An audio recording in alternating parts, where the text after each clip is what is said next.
तो जो भारत के विदेश संबंध में अब हम अध्ययन करेंगे गुटनिरपेक्षता के अंतर्गत दो खेमों से दूरी अर्थात दो गुटों से दूरी। और गुट कौन कौन से थे? संयुक्त राज्य अमेरिका और सोवियत संघ रूस, इनसे दूरी बनाए रखने की बात। आजाद भारत की विदेश नीति में शांतिपूर्ण विश्व का सपना था, जो पंडित जवाहरलाल नेहरू ने देखा था कि पूरे विश्व में दो गुट बनाने के बजाय क्या होनी चाहिए? शांति होनी चाहिए।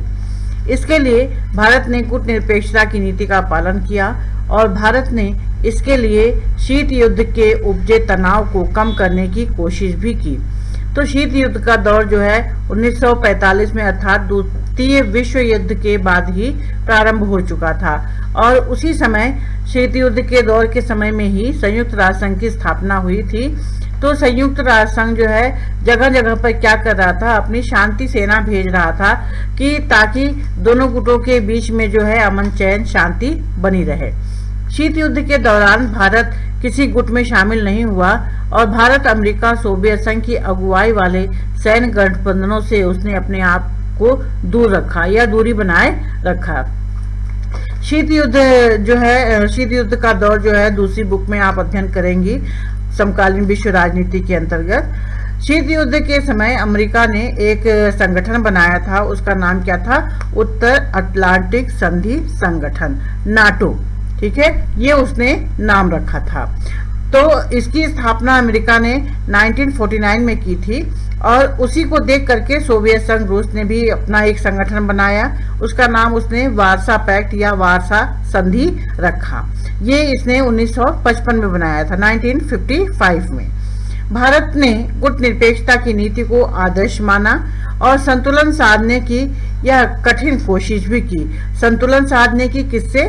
रूस और अमेरिका से। कभी कभी संतुलन बहुत कुछ नहीं साध पाता था, मतलब कभी न कभी जरूरत तो पड़ी जाती थी रूस या अमेरिका की। तो 1956 में क्या हुआ कि ब्रिटेन ने स्वेज नहर के मामले को लेकर के मिस्र पर आक्रमण किया। तो भारत ने इस नव औपनिवेशिक हमले के विरुद्ध विश्वव्यापी विरोध की अगुवाई की, मतलब युद्ध नहीं होना चाहिए, इसका भारत ने विरोध किया। लेकिन इसी साल फिर क्या हुआ? सोवियत संघ ने हंगरी के ऊपर आक्रमण कर दिया। लेकिन भारत ने सोवियत संघ के इस कदम की सार्वजनिक निंदा नहीं की। क्यों नहीं की? जब ब्रिटेन के विरोध किया तो सोवियत संघ का भी करना चाहिए था। वही बात अभी ऊपर कही गई है कि कहीं कहीं संतुलन साधने की बहुत कोशिश की, लेकिन कभी कभी संतुलन नहीं बन पाता था कि किसकी वो निंदा करे, किसकी वो प्रशंसा करे, किसका विरोध करे, किसका सहयोग करे। ऐसी स्थिति के बावजूद कमोवेश में भारत ने अंतर्राष्ट्रीय मामलों पर स्वतंत्र रवैया अपनाया और उसे दोनों गुटों के देशों ने सहायता और अनुदान भी दिए। मतलब जब भारत स्वतंत्र हुआ था और भारत के पास कुछ भी नहीं था और भारत दोनों गुटों में से किसी को शामिल भी नहीं हुआ, तो दोनों देशों ने भारत की मदद की थी, सहायता किए, कुछ अनुदान भी उसे दिए। तो भारत को सहायता और अनुदान दिए। उसके बाद भारत अभी विकासशील देशों को गुट निरपेक्षता के बारे में आश्वस्त करने लगा था। मतलब जिस तरह से भारत स्वतंत्र हुआ था उसी तरह से दुनिया के और भी देश स्वतंत्र हुए थे, तो ये लोग विकासशील की श्रेणी में आते थे। तो जितने भी विकासशील देश थे, भारत जो है उन्हें गुट निरपेक्षता की नीति के बारे में बताते रहते थे। पाकिस्तान अमेरिकी नेतृत्व वाले सैन्य संगठन में शामिल हो गया। अभी जो है भारत को दोनों मदद कर रहे थे। भारत सोच ही रहा था कि किसकी ओर जाए, किसकी ओर न जाए, लेकिन उससे पहले उसने गुट निरपेक्षता की नीति अपना रखी थी, इसलिए वो किसी को शामिल नहीं होना चाहता था। उसी समय क्या देखने को मिला कि पाकिस्तान जो है अमेरिकी सैन्य गठबंधन में शामिल हो गया। इसी वजह से 1950 के दशक में भारत और अमेरिका के जो संबंध थे उसमें थोड़ी खटास आ गई कि पाकिस्तान जब भारत का दुश्मन है तो अमेरिका ने उसे अपने गुट में शामिल क्यों कर लिया।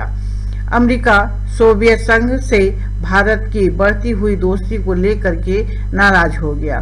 तो जब भारत ने देखा कि अमेरिका ने पाकिस्तान को अपने गुट में शामिल कर लिया है, तो भारत ने सोवियत संघ से अपनी दोस्ती बढ़ाई। तो इस दोस्ती को देख करके अमेरिका उससे नाराज हो गया। भारत ने नियोजित विकास की रणनीति अपनाई और इस नीति पर जोर आयात को कम करने का था। तीसरे अध्याय में जब आपने अध्ययन किया था भारत की नियोजित विकास की राजनीति, तो उसमें आपने देखा था कि भारत के पास अपने ही संसाधनों से उसे काम चलाने थे। तो इस नीति पर उसने जो है थोड़ा जोर दिया और दूसरे देशों से जो सामान मंगाया जाना था बनाने के लिए वस्तुओं को, उसके आयात पर उसने रोक लगा दी, अथवा ये कह लीजिए उसको मंगाना कम कर दिया। इससे संसाधन आधार तैयार करने पर जोर दिया गया, मतलब अपने देश में जो भी चीजें हैं उसी चीजों से सामान तैयार किया जाए। इसके परिणाम स्वरूप निर्यात के मामलों में भी प्रगति बड़ी सीमित हो गई, मतलब जो सामान हम इंडिया से दूसरे देशों में भेजते थे उसको भी भेजना कम कर दिया गया, क्योंकि उन्हें भेजने के बजाय उन्हीं चीजों से क्या करना था, खुद सामान बनाना था। विकास की इस रणनीति के कारण बाहरी दुनिया से भारत का आर्थिक लेन देन बड़ा सीमित हो गया, अर्थात सामान मंगाना कम हो गया, सामान भेजना कम हो गया। उस समय आर्थिक तंगी भी चल रही थी, तो इसलिए भारत का जो था आर्थिक लेन देन धीरे धीरे क्या हो गया, सीमित मात्रा में हो गया। अब इसके बाद हम अध्ययन करेंगे एफ्रो एशियाई एकता।